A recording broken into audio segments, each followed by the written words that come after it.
इस वीडियो का नाम है अंकल अबू लहब का मुकदमा। कुरान की सूरत नंबर 111 का नाम है सूरत अबू लहब। ये सूरत इस्लामी नबी मोहम्मद के अंकल अबू लहब के बारे में है। अबू लहब नबी मोहम्मद के वालिद अब्दुल्ला का बड़ा भाई था। उसका असली नाम तो अब्दुल उज़्ज़ा था, मगर वो मशहूर इसी कुनियत यानी अबू लहब के नाम से था। अबू लहब का मतलब है शोरों का बाप। वो नहायत ही हसीन और जमील शख्स था और हुस्न जमाल की वजह से उसका चेहरा आग की तरह चमकता था। उसकी इसी खूबसूरती की वजह से उसके वालिद और नबी मोहम्मद के दादा अब्दुल मुत्तलब ने अपने इस बेटे अब्दुल उज़्ज़ा का नाम अबू लहब रखा हुआ था। अबू लहब बहुत अमीर और नहायत सखी इंसान था। उसकी बीबी का नाम था उम्मे जमील। उम्मे जमील का मतलब है खूबसूरती की माँ। ये उम्मे जमील कबीला बनु उमैया के चीफ हर्ब की बेटी थी और वो मोहम्मद के ससुर अबू सुफियान की बहन भी थी। इस तरह वो रसूल मोहम्मद की चची और सास माँ भी थी। तो अबू लहब और उम्मे जमील मुल्क अरब का खूबसूरत तरीन और अमीर कपल था। अब अगली बात, अबू लहब का छोटा भाई अब्दुल्ला तो मोहम्मद की पैदाइश से अरसा कबल अपनी गुर्बत ही में फौत हो गया था। जब अबू लहब को अपने गरीब और यतीम भतीजे मोहम्मद की वलादत यानी पैदाइश का इल्म हुआ तो उसने पैदाइश की खबर लाने वाली अपनी लौंडी सोबिया को बेबी मोहम्मद की पैदाइश वाली खुशी की खबर लाने पर आजाद कर दिया।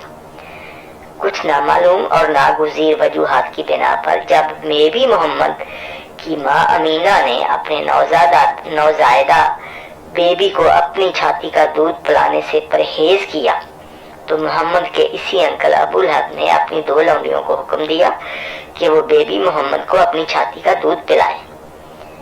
इस तरह अंकल अबू लहब ने अपने भतीजे बेबी मोहम्मद की पैदाइश के वक्त से ही उसकी जान बचाने और उसकी मदद करने की कोशिशें शुरू कर दी, जो कि उसने अपनी आखिरी उम्र तक जारी रखी। इसके बाद अमीर अंकल अबू लहब ने अपने दो अमीर बेटों उत्बा और उतैबा की शादी नबी मोहम्मद की दो बेटियों रुकैया और उम्मे कुलसूम से कर दी। रसूल के चचा अबू तालिब की वफात के बाद जब मोहम्मद अहले मक्का के डर से अपने घर में बंद होकर और गोशा नशीं हो गए, घर में बंद होकर बैठ गए, तो इसी अंकल अबू लहब ने मोहम्मद को प्रोटेक्शन दी। वो मोहम्मद के पास आया और कहा, ऐ भतीजे, मैं तुम्हारे खुदा को तो नहीं मानता, मगर इसके बावजूद तुम मेरे खुदाओं को बुरा भला कहते रहते हो। मैं आज से तुम्हें प्रोटेक्शन देता हूँ। तुम ये मत सोचो कि तुम्हारा एक चचा फौत हो गया तो तुम अकेले रह गए। मैं भी तुम्हारा चचा हूँ। आज से मैं तुम्हारी हिफाजत करूंगा। तुम पहले की तरह अपना काम जारी रखो। आज के बाद किसी बड़े से बड़े अरबी में जरूरत नहीं होगी कि तुम्हारा बाल भी बिका कर सके। अंकल अबू लहब की इस प्रोटेक्शन के बाद मोहम्मद ने अपना दावत और तबलीग का सिलसिला पहले ही की तरह शुरू कर दिया। फिर मोहम्मद ने सरेआम प्रोपेगेंडा करना शुरू कर दिया कि मोहम्मद के वालिद और मोहम्मद के दादा और अबू लहब के वालिद अब्दुल मुत्तलब दोज़ख में हैं। अहले मक्का के सरदारों ने अबू लहब के पास जाकर उसे आगाह किया कि अपने जिस कमजोर और यतीम भतीजे को तुमने अपनी प्रोटेक्शन दे रखी है, वो तो सरेआम कहता फिरता है कि अबू लहब का वालिद अब्दुल मुत्तलब दोज़ख में है। अबू लहब इस बात की इंक्वायरी करने अपने भतीजे मोहम्मद के पास पहुंचा और मोहम्मद से पूछा कि मोहम्मद का दादा अब्दुल मुत्तलब कहाँ है। तो मोहम्मद ने कहा कि वो दोज़ख में है। ये सुनकर अबू तालिब ने मोहम्मद की प्रोटेक्शन कैंसिल कर दी। तो कुछ देर बाद ही मोहम्मद ने सरेआम सूरत अबू लहब के 2.5 अशार को गलियों बाजारों में ऊंची आवाज में गाना शुरू कर दिया और दावा कर दिया कि उस पर ये वही नाजिल हुई है।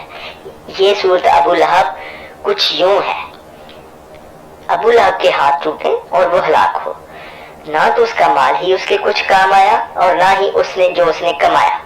वो जल्द भड़कती हुई आग में दाखिल होगा और उसकी जोरू भी जो ईंधन सर पर उठाए फिरती है, उसके गले में मून की रस्सी होगी। ये तो थी सूरत। अभी अबू लहब की बीवी उम्मे जमील को जब ये खबर मिली कि मोहम्मद ने अपने अशार में उसकी हिजू की है, उसको तानो तशनी की है, तो वो मोहम्मद से बाज़पुरस करने उसे ढूंढती हुई हरम काबा में आई। उसके दोनों हाथों में वो मसाले पीसने वाला डंडा था, दस्ता था। तो मोहम्मद और अबू बकर दोनों ही काबा के हरम में मौजूद थे। मोहम्मद ने उम्मे जमील को दूर से आते देखकर छुप गए। तो उम्मे जमील जब पास आई तो उसने अबू बकर से पूछा कि कहाँ है वो तेरा दोस्त शायर मुजम्मम जिसने अशार में मेरी हिजू की है। मैं उस झूठे से जवाब तलब करने आई हूँ कि कब तुमने मुझे सर पर लकड़ियां उठाए देखा है। मैं तो मक्का के सरदार की बेटी हूँ और अमीर औरत हूँ। फिर उसने अबू बकर से कहा कि वो मोहम्मद से बड़ी शायरा है और ये कि उसने भी मोहम्मद के अशार के जवाब में शेर लिखे हैं। फिर उसने अपने अशार पढ़कर सुनाए जो कि कुछ यूं है, अरबी में है, मुजम्ममन असैना व अमरहु अबैना व दीनुहु कलैना। इसका उर्दू तर्जुमा है, मुजम्मत की हमने नाफरमानी की और उसके हुक्म से इनकार किया और उसके दीन को कबूल नहीं किया। अच्छा, इसके बाद